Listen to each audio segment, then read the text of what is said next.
ಇವತ್ತು LSG against win ಆಗಿ CSK ಹಾಗೂ DC ಅನ್ನ ಆಲ್ಮೋಸ್ಟ್ ವರ್ಚುವಲಿ ಅನ್ಅಫಿಷಿಯಲಿ ಈ ಒಂದು IPL ಟೂರ್ನಮೆಂಟ್ ಇಂದ ಮನೆಗೆ ಕಳಿಸಿದ್ದಾರೆ. ನಮಸ್ಕಾರ ಎಲ್ಲರಿಗೂ, ಸಿದ್ಧಾರ್ಥ ಮಾತಾಡ್ತಾ ಇರೋದು. ಕುಶಲ ವೇಕ್ಷೇಮ ಸೌಖ್ಯ. Welcome back to Ganesh Karanth talks YouTube channel. Vaibhav Suryavanshi ಅಣ್ಣ ನಮಸ್ಕಾರ ಅಣ್ಣ. ನೀ ಮನುಷ್ಯನೇ ಅಲ್ಲ. ಆ್ಯಕ್ಚುಲಿ ಒಂದಿಗೆ ಡಿಕೋಡ್ ಮಾಡಬೇಕು, ಏನೊಂದು ಡಾಕ್ಯುಮೆಂಟ್ರಿ ಮಾಡಬೇಕು, ಅಥವಾ ಒಂದು ಸಂಶೋಧನೆ ಮಾಡಬೇಕು, ಅಥವಾ CID ತನಿಖೆ ಮಾಡಬೇಕು. How to stop him. ಈ ಮನುಷ್ಯ ಒಂದು 30-35-40 ಬಾಲ್ ಆಡಿದರೆ ಮ್ಯಾಚ್ ವಿನ್ ಆಗಿರ್ತದೆ ಅವರ ಟೀಮ್. ಓ ಮೈ ಗಾಡ್, ಎಂತ ಎಕ್ಸ್ಟ್ರಾ ಟೈಮ್ ಸಿಗ್ತದ, ಟೈಮಿಂಗ್ ಅಷ್ಟು ಒಳ್ಳೆ ಉಂಟಾ, ಅಥವಾ ಶಾರ್ಟ್ ಸಿಲೆಕ್ಷನ್ ಅಷ್ಟು ಒಳ್ಳೆ ಉಂಟಾ, ಎಂತ ಅಂತ ಗೊತ್ತಿಲ್ಲ. ಓ ಮೈ ಗಾಡ್, ಎಂತ ಬ್ಯಾಟಿಂಗ್ ಮಾರ ಇವತ್ತು. ರುತ್ಲೆಸ್. 38 ಬಾಲಿಗೆ 93 ರನ್. ದೇವ, ಫೆಂಟಾಸ್ಟಿಕ್ ಇನ್ನಿಂಗ್ಸ್. ಒಂದು ರನ್ಔಟ್ ಒಂದು ಮಿಸ್ ಆಯಿತು, ಬಟ್ ಆ ಋಣ ಸಂದಾಯ ಒಂದು ಇರ್ತದಲ್ಲ, ಇಲ್ಲ ನೀವು ನನ್ನ ರನ್ಔಟ್ ಮಿಸ್ ಮಾಡಿದ್ರೆ ಅದೇ ಓವರಲ್ಲಿ ನಾನು ಔಟ್ ಆಗ್ತೇನೆ, ಬೇಡ ನಾನು ಸ್ವಾಭಿಮಾನಿ ಅಂತ 93 ರನ್ನಿಗೆ ಔಟ್ ಆದ್ರು. ಅದೊಂದು ಕಲ್ತ್ಕೊಳ್ಬೇಕಾಗಿರೋಂಥ ಪಾಠ ಏನಂತಂದ್ರೆ, ಏನಾದ್ರು ಒಂದು ಜೀವದಾನ ಸಿಕ್ಕಿದ್ರೆ ದಯವಿಟ್ಟು ಅದನ್ನು ಯುಟಿಲೈಸ್ ಮಾಡ್ಕೊಳ್ಳಿ. ಬಿಗ್ ಡ್ಯಾಡಿ 100 ಹೊಡೀರಿ. ಬಟ್ ಓ ಮೈ ಗಾಡ್, ಇವತ್ತು 221 ಏನು ಟಾರ್ಗೆಟ್ ಇತ್ತು LSG ಸೆಟ್ ಮಾಡಿದಂಥ ಟಾರ್ಗೆಟ್, ಅದನ್ನು ನೀರು ಕುಡಿದಾಗೆ ಅದನ್ನು ಚೇಸ್ ಮಾಡಿದ ಯಾರು ಅಂತಂದ್ರೆ RR ಅಂತ ಹೇಳಿದರೂ ಕೂಡ ತಪ್ಪಾಗ್ತದೆ. ವೈಭವ್ ಸೂರ್ಯವಂಶಿ ಆ ಚೇಸ್ ಮಾಡಿದಂಥ ರೀತಿ. 16 ಓವರ್ಗೆ ಮ್ಯಾಚ್ ಮುಗಿಬೇಕಿತ್ತು. ವೈಭವ್ ಸೂರ್ಯವಂಶಿ ಅವರು ಔಟ್ ಆದಮೇಲೆ ಮತ್ತೊಂದು 4 ಓವರ್ ಒಂಚೂರು ನಿಧಾನ ಆಯ್ತು ಬಿಟ್ರೆ, ಏನಾದ್ರು ವೈಭವ್ ಸೂರ್ಯವಂಶಿ ಆ ಹುಡುಗ ಇದ್ದಿದ್ರೆ 16 ಓವರ್ಗೆ ಮ್ಯಾಚ್ ಖತಮ್.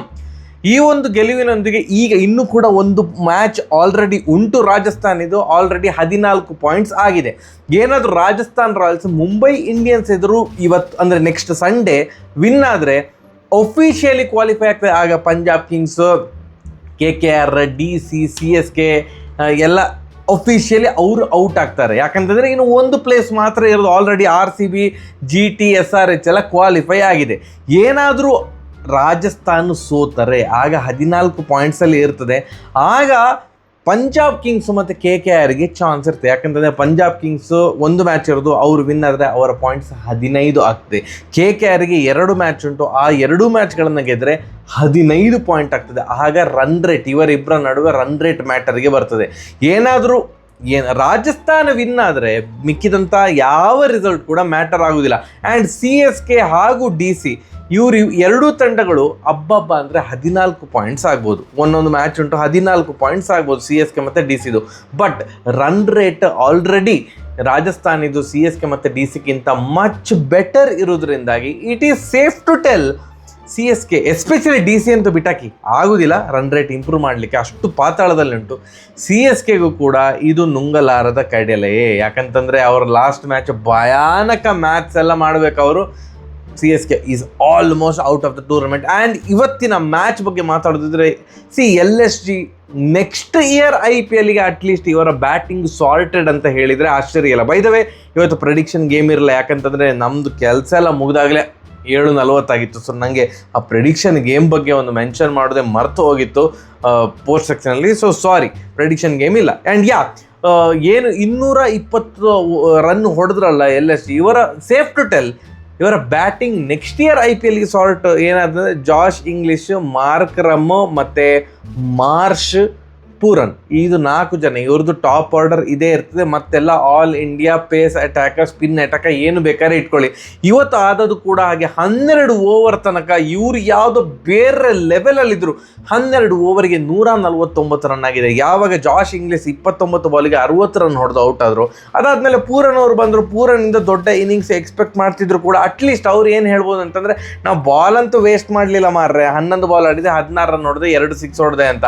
ಆ್ಯಂಡ್ ಮಾರ್ಚ್ ನೋಡಿ, ಈ ಒಂದು ಮ್ಯಾಚ್ ಶುರುವಾಗುವ ಮುಂಚೆ ಏನು ಆರೆಂಜ್ ಕ್ಯಾಪ್ ಕ್ಲಾಸನ್ ಹತ್ರ ಇತ್ತು, ಮ್ಯಾಚ್ ಶುರುವಾದ ಮೇಲೆ ಮಾರ್ಚ್ ಹತ್ರ ಹೋಯಿತು. ಮತ್ತು ಮ್ಯಾಚ್ ಮುಕ್ತಾಯ ಆದಾಗ ಈಗ ವೈಭವ್ ಸೂರ್ಯವಂಶಿ ಹತ್ರ ಆರೆಂಜ್ ಕ್ಯಾಪ್ ಹೋಗಿದೆ. ಮಾರ್ಚ್ ಮತ್ತೊಂದು ಸಲ ಲಾಸ್ಟ್ ಮ್ಯಾಚಲ್ಲಿ ಕೂಡ 90+ ಹೊಡೆದ್ರು ಅಂತ ಅಂದ್ಕೊಳ್ತೇನೆ. ಈ ಮ್ಯಾಚಲ್ಲಿ ಕೂಡ 96 ರನ್ ಹೊಡೆದ್ರು. Fantastic innings.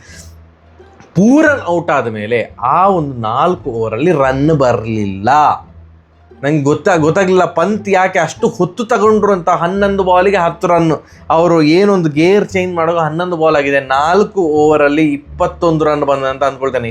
21 ಬಾಲಿಗೆ 20, something like that. ಆ ಒಂದು ಪೂರನ್ ಔಟ್ ಆದಮೇಲೆ ನೆಕ್ಸ್ಟ್ 4 ಓವರ್ ರನ್ ಬರಲಿಲ್ಲ. ಇದೇ ಸೋಲಿಗೆ ಕಾರಣ. ಇದು ಏನೇ ಹೇಳ್ಬೋದು, 220 ರನ್ ಮಾರ ಒಂದು ಡಿಫೆಂಡ್ ಮಾಡ್ಲಿಕ್ಕೆ ಆಗೋದಿಲ್ಲ, ಬೌಲರ್ಸಿಗೆ ಡಿಫೆಂಡ್ ಮಾಡ್ಲಿಕ್ಕೆ ಆಗೋದಿಲ್ಲ, ಆಸ್ ಸಿಂಪಲ್ ಆಸ್ ದಟ್. ಯಾಕಂದರೆ ಈ IPL ಅಲ್ಲಿ ಎಲ್ಲ ತಂಡ ದಡ ಅಂತ ಹೊಡಿತಾ ಇರುವಾಗ ಆ್ಯಂಡ್ ಓಪನೆಂಟಲ್ಲಿ ವೈಭವ್ ಸೂರ್ಯವಂಶಿ ಅಂತ ಪ್ಲೇಯರ್ ಇರುವಾಗ ಅವ್ರು ಯಾವ ಕ್ಷಣದಲ್ಲಿ ಯಾವ ಥರದ ಆಟ ಬೇಕಾದರೂ ಆಟ ಆಡ್ಬೋದು. ಸೊ ಅವ್ರನ್ನ ಬೇಗ ಔಟ್ ಮಾಡಿದರೆ ಏನೊಂದು ವಿನ್ ಆಗುವಂಥ ಸಾಧ್ಯತೆ ಇತ್ತು LSG. ಅವರು ಅಷ್ಟು ದೊಡ್ಡ ಇನ್ನಿಂಗ್ಸ್ ಆಡುವಾಗ ನೀವು ಆ್ಯಂಡ್ 12 ಓವರ್ಗೆ 149 ಇದ್ದಂತಹ ತಂಡ 20 ಓವರ್ಗೆ 220ಕ್ಕೆ ರಿಸ್ಟ್ರಿಕ್ಟ್ ಆಗ್ತಿದ್ದಾರೆ ಅಂತಂದರೆ ನೀವು ಬ್ಯಾಟಿಂಗಲ್ಲಿ ಏನೋ ಒಂದು ಎಡವಿದ್ದೀರಿ ಅಂತ. ಮಿನಿಮಮ್ 240 250 ರನ್ ಹೊಡಿತಾರೆ ಅಂತ ಅಂದ್ಕೊಳೋದು. ಆ್ಯಂಡ್ ಏನು ಅಟ್ ದ ಎಂಡ್ ಪಂತ್ ಅವ್ರದ್ದು 23 ಬಾಲಿಗೆ 35 ರನ್, ವಾಹ್ ಅಂತ ಅಂದ್ಕೊಳ್ಬೋದು, ಚಂದ ಮಾಡಿ ಆಡಿದ್ರಲ್ಲ ಮಾರೆ ಅಂತ. ಬಟ್ ಫಸ್ಟ್ 11 ಬಾಲು 10 ರನ್ ಬಂದದ್ದು. ಆ್ಯಂಡ್ ಆ ಫೇಸಲ್ಲಿ ಒಂದು 4 ಓವರಿಗೆ ರನ್ ಬರದೇ ಇದ್ದದ್ದೇ ಸೋಲಿಗೆ ಕಾರಣವ.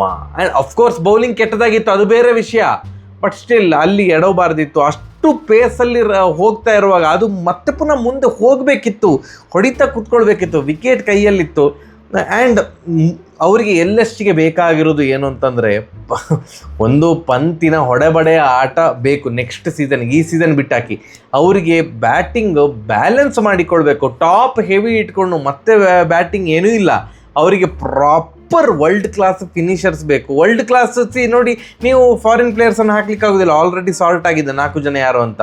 ಒಂದು ಒಳ್ಳೆಯ ಫಿನಿಷರ್ಸನ್ನು ಅವರು ನೆಕ್ಸ್ಟ್ ಇಯರ್ ಆಕ್ಷನಲ್ಲಿ ತಗೊಂಡು ಬರಲೇಬೇಕು. ಇಲ್ಲದಿದ್ದರೆ ನೆಕ್ಸ್ಟ್ ಇಯರ್ ಕೂಡ ಇದೇ ಹಣೆ ಬರ, ಟಾಪ್ ಆರ್ಡರ್ ಕ್ಲಿಕ್ ಆಗ್ತದೆ. ಅದಾದಮೇಲೆ ಬ್ಯಾಟಿಂಗ್ ನಿಧಾನ, ಅಂದರೆ ಏನು ಎಕ್ಸ್ಪೆಕ್ಟ್ ಮಾಡಿದಂತಹ ಒಂದು ಸ್ಕೋರ್ ಬರೋದಿಲ್ಲ. And by the way toss ಬಗ್ಗೆ ಹೇಳ್ತೇನೆ.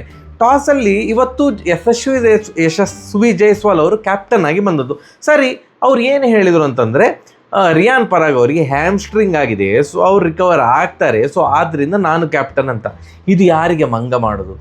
ಅಟ್ಲೀಸ್ಟ್ ಒಂದು ತಲೆ ಇರಬೇಕು ರಾಜಸ್ಥಾನ್ ರಾಯಲ್ಸ್ ಮ್ಯಾನೇಜ್ಮೆಂಟ್ ಒಂದು, ಅಂದರೆ ಅಷ್ಟು ದಡ್ಡರ. ಯಾಕಂತಂದರೆ ನೀವು ಕ್ರಿಕ್ ಬಸ್ ಓಪನ್ ಮಾಡಿ, ರಾಜಸ್ಥಾನ್ ರಾಯಲ್ಸ್ ಇದು ಇಂಪ್ಯಾಕ್ಟ್ ಸಬ್ ಲಿಸ್ಟ್ ನೋಡಿ, ಇಂಪ್ಯಾಕ್ಟ್ ಸಬ್ ಲಿಸ್ಟಲ್ಲಿ ರಿಯಾನ್ ಪರಾಗ್ ಅವರಿದ್ದಾರೆ.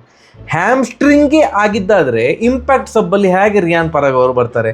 ಸೊ ಇದರ ಅರ್ಥ ಏನೋ ಒಂದು ಎಡವಟ್ಟು ಆಗಿದೆ, ಮಿಸ್ಕಮ್ಯುನಿಕೇಷನ್ ಆಗಿದೆ ಅಲ್ಲಿ, ಏನೋ ಒಂದು ಮ್ಯಾನೇಜ್ಮೆಂಟ್ಗೆ ಅಥವಾ ಕೋಚ್ ಸ್ಟಾಫ್ಗೆ ಮತ್ತು ರಿಯಾನ್ ಪರಾಗ್ ಅವ್ರ ಜೊತೆ ಏನೋ ಒಂದು ಹೊಂದಾಣಿಕೆ ಇಲ್ಲ ಅಂತ ಅಂದ್ಕೊಳ್ತೇನೆ. ಆ್ಯಂಡ್ ಈವನ್ ಜಡೇಜಾ ಅವ್ರನ್ನ ಕೂರಿಸಿದ್ದಾರೆ, ಅವ್ರು ಕೇಳಿದರೆ ಅವ್ರಿಗೂ ಕೂಡ ಅವ್ರಿಗೆ ಇಂಜುರಿ ಆಗಿದೆ. ಒಂದು ಸಲ ಹೇಳ್ತಾರೆ ವರ್ಕ್ಲೋಡ್ ಮ್ಯಾನೇಜ್ಮೆಂಟಿಂದ ನಾವು ರೆಸ್ಟ್ ಕೊಟ್ಟಿದ್ದೇವೆ. ಅಣಮಾರ ನೀವು 16-17 ದಿನದಲ್ಲಿ 2 ಮ್ಯಾಚ್ ಆಡಿರೋದು, ಅಷ್ಟು ತುಂಬ ಲಾಂಗ್ ಗ್ಯಾಪ್ ಇತ್ತು ರಾಜಸ್ಥಾನ್ ರಾಯಲ್ಸ್ಗೆ. ಯಾಕೆ ಜಡೇಜಾ ಅವ್ರನ್ನ ಕೂರಿಸಿದ್ದಾರೆ ಅಂತ ಕರೆಕ್ಟಾಗಿ ಹೇಳ್ತಾ ಇಲ್ಲ, ಇಂಜುರಿ ಅಂತ ಹೇಳ್ತಾರೆ. ಎನಿವೇಸ್ ಇವತ್ತು ಹ್ಯಾಮ್ಸ್ಟ್ರಿಂಗ್ ಅಂತೆ ಇವರಿಗೆ ಪರಾಗ್ ಅವರಿಗೆ ಇದರಲ್ಲಿದ್ದಾರೆ, ಎಲ್ಲಿ ಇಂಪ್ಯಾಕ್ಟ್ ಸಬ್ಬಲ್ಲಿ ಅವರಿದ್ದರೆ ಅವರು ಇದು ಏನು ಚೇಸ್ ಟೈಮಲ್ಲಿ ಬ್ಯಾಟಿಂಗಿಗೆ ಬರ್ತಾರಾ? ಸಾಧ್ಯವೇ ಇಲ್ಲ. ಯಾಕಂತಂದರೆ ಇಂಪ್ಯಾಕ್ಟ್ ಸಬ್ಬಲ್ಲಿ ವೈಭವ್ ಸೂರ್ಯವಂಶಿ ಅವರು ಕೂಡ ಇದ್ದಾರೆ. So it is a no brainer, ಏನಾದರೂ ಚೇಸ್ ಸ್ಟಾರ್ಟ್ ಆದ ಕೂಡಲೇ ವೈಭವ್ ಸೂರ್ಯವಂಶಿ ಅವರು ಬರ್ತಾರೆ ಅಂತ. ಸೊ ಅಟ್ಲೀಸ್ಟ್ ಬೆಂಚಲ್ಲಿ ಕೂರಿಸಿ, ನೀವೇ ಕರೆಕ್ಟಾಗಿ ಕವರ್ ಅಪ್ ಮಾಡ್ತೀರಾ, ಅವರಿಗೆ ಇಂಜುರಿ ಅಂತ ನೀವು ನಾಟಕ ಮಾಡ್ತೀರಾ, ಸೊ ಅವರನ್ನು ಬೆಂಚಲ್ಲಿ ಕೂರಿಸಿ. ಸೊ ಯಾರಿಗೆ ಸಹ ಡೌಟ್ ಬರೋದಿಲ್ಲ. ನೀವು ಇಂಪ್ಯಾಕ್ಟ್ ಸಬ್ಬಲ್ಲಿ ರಿಯಾನ್ ಪರಾಗ್ ಅವ್ರನ್ನ ಇಟ್ಟಾಗ ಎಂಥ ದಡ್ಡನಿಗಾದರೂ ಗೊತ್ತಾಗ್ತದೆ ಏನಂತಂದರೆ ಇಲ್ಲಿ ಏನೋ ಎಡವಟ್ಟಾಗಿದೆ ಅಂತ. ಎನಿವೇಸ್ ರಾಜಸ್ಥಾನ ವಿನ್ ಆಯ್ತು, I am happy for them. But ಈ ಥರದ ಒಂದು ಎಲ್ಲ ಜನರಿಗೆ ಗೊತ್ತಾಗುವಂತಹ ದಡ್ಡತನ ರಾಜಸ್ಥಾನ್ ರಾಯಲ್ಸ್ ತಂಡ ಮಾಡಬಾರ್ದು ಅಥವಾ ಮ್ಯಾನೇಜ್ಮೆಂಟ್ ಮಾಡಬಾರ್ದು ಅನ್ನೋದು ನಮ್ಮ ಒಂದು ಕಳಕಳಿಯ ಪ್ರಾರ್ಥನೆ. ಈ ಪ್ರಾರ್ಥನೆ ಅವ್ರಿಗೇನು ಅರ್ಥ ಆಗೋದಿಲ್ಲ, ಯಾಕಂತಂದರೆ ಅವ್ರಿಗೇನು ಕನ್ನಡ ಅರ್ಥ ಆಗ್ತದೆ ಇಲ್ವಲ್ಲ. ಎನಿವೇಸ್ ನನಗೆ ಅನಿಸಿದ್ದನ್ನು ಹೇಳಿದೆ, ಕರೆಕ್ಟಾಗಿ ಹೇಳಿದ್ದೇನೆ ಅನ್ನೋದು ನನ್ನ ಒಂದು ವಾದ. ಚೇಸ್ ಸ್ಟಾರ್ಟ್ ಆಯಿತು. ಚೇಸು ಪುಣ್ಯಕ್ಕೆ ಒಂದು ಕೆಲವು ಮ್ಯಾಚ್ಗಳಿಂದ ಜೈಸ್ವಾಲ್ ಅವರ ಫಾರ್ಮ್ ಇರಲಿಲ್ಲ. ಅವರೊಂದು ಚಂದದ ಇನ್ನಿಂಗ್ಸ್ ಆಡಿದ, ಒಂದು 43 ರನ್ ಆಡಿದರು. ಫಸ್ಟ್ ಓವರಿಗೆ 23 ರನ್. ಏನು LSG ಬ್ಯಾಟಿಂಗ್ ಮಾಡೋ ಫಸ್ಟ್ ಓವರಲ್ಲಿ 13 ರನ್ ನೋಡೋರು, ಇವರು ಫಸ್ಟ್ ಓವರಲ್ಲಿ 23 ರನ್. ಅದು ಯಾರು ಬಿಟ್ಟು ಕೊಟ್ಟದ್ದು? ಅವರ ಲಾಸ್ಟ್ ಮ್ಯಾಚಲ್ಲಿ ಆಕಾಶ್ ಸಿಂಗ್ ಅವರು ಒಂದು ಚೀಟಿ ಎಲ್ಲ ತೆಗೆದು ಸೆಲೆಬ್ರೇಷನ್, ಯಾವುದು ಫಸ್ಟ್ ಆಫ್ ಆಲ್ ತೆಗೆದು ಬಿಸಾಡಿ ಮೇಲೆ ಆ ಚೀಟಿ ಸೆಲೆಬ್ರೇಷನ್. ಒಂದು ಸಲ ಚಂದ, ಸೆಕೆಂಡ್ ಸಲ ಚಂದ. ಈಗ ಇರೋಬರೋರೆಲ್ಲ ಚೀಟಿ ಓಪನ್ ಮಾಡ್ತಾ ಇದ್ದಾರೆ. ಲಾಸ್ಟ್ ಮ್ಯಾಚಲ್ಲಿ ಐ ಥಿಂಕ್ CSK ಅಗೇನ್ಸ್ಟ್ ಅಂತ ಅಂದ್ಕೊಳ್ತೇನೆ, LSG ಬೌಲರ್ ಆಕಾಶ್ ಸಿಂಗ್ ಒಂದು 4 ಓವರಿಗೆ 26 ರನ್ನಿಗೆ 3 ವಿಕೆಟ್ ತೆಗೆದ್ರು. ಏನು ತೋರಿಸುದು. Hashtag Akki on fire, Akash knows how to take wickets in a T20 match. ಅಣ್ಣ, ಲಾಸ್ಟ್ ಮ್ಯಾಚಲ್ಲಿ 4 ಓವರಿಗೆ 26 ರನ್ನಿಗೆ 3 ವಿಕೆಟ್ ತೆಗೆದ್ರೆ, ಇವತ್ತು 1 ಓವರಲ್ಲಿ 23 ರನ್, ಮತ್ತೆ ಸೆಕೆಂಡ್ ಓವರಲ್ಲಿ ಒಂದು ವಿಕೆಟ್ ತೆಗೆದ್ರು ಜೈಸ್ವಾಲ್. ಇದು ಅದಾದಮೇಲೆ ಮತ್ತೆ ಪುನಃ ಎಂತದೆ ಹೀಗೆ ಸೆಲೆಬ್ರೇಷನ್, ಅದೊಂದು ಸೆಲೆಬ್ರೇಷನ್ ಮಾಡಿದರು. ಮತ್ತೆ ಪುನಃ 3rd ಓವರ್ ಹಾಕಲಿಕ್ಕೆ ಬಂದರು, 26 ರನ್ ಹೊಡಿಸ್ಕೊಂಡ್ರು. 3 ಓವರ್ ಆಗೋಷ್ಟರಲ್ಲಿ 50 ರನ್, ಅತ್ಯಮೋಘ ಅರ್ಧ ಶತಕ. ಯಾರು ಬೇಗ 50 ಹೊಡಿತಾರೆ, ಜೈಸ್ವಾಲ್ ಅವ್ರು ಹೊಡಿತಾರ, ಸೂರ್ಯವಂಶಿ ಅವರು ಹೊಡಿತಾರ ಅಂತ ನಾವು ಕಾಯ್ತಾ ಕೂತ್ಕೊಂಡ್ರೆ ಆಕಾಶ್ ಸಿಂಗ್ 50 ಹೊಡೆದಾಗಿದೆ.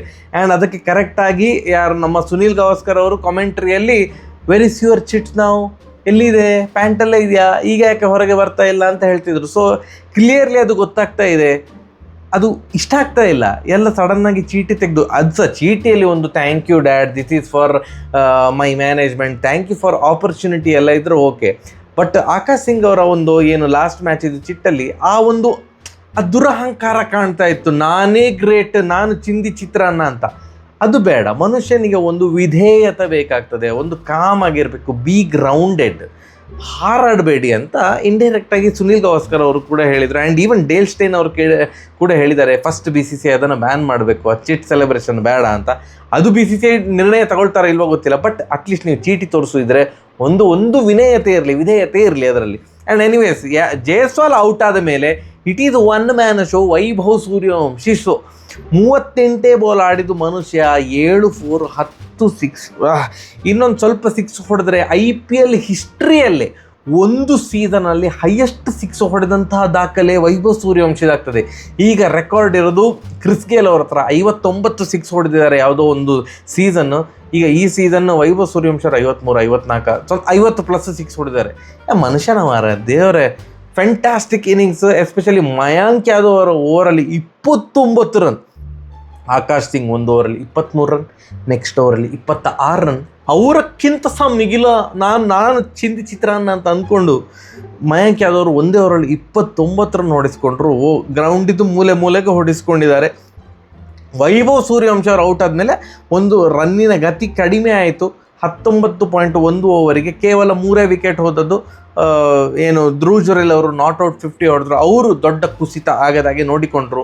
ಈ ಒಂದು ಗೆಲುವಿನೊಂದಿಗೆ ರಾಜಸ್ಥಾನ ಅಂದರೆ ಅವರು ಆಲ್ಮೋಸ್ಟ್ ಒಂದು ಹೆಜ್ಜೆ ಇಟ್ಟಿದ್ದಾರೆ, ಪ್ಲೇ ಆಫಲ್ಲಿ ಒಂದು ಹೆಜ್ಜೆ ಇಟ್ಟಿದ್ದಾರೆ. ಬಟ್ ಮುಂಬೈ ಅಗೇನ್ಸ್ಟ್ ಅವರು ವಿನ್ ಆಗಲೇಬೇಕು. ಆಗ ಯಾರ ಮೇಲೂ ಡಿಪೆಂಡ್ ಆಗದೆ ಪ್ಲೇ ಆಫಿಗೆ ಹೋದೆವು ಅಂತ ಅವರು ಕೂಡ ಹೇಳಿಕೊಳ್ಬೋದು.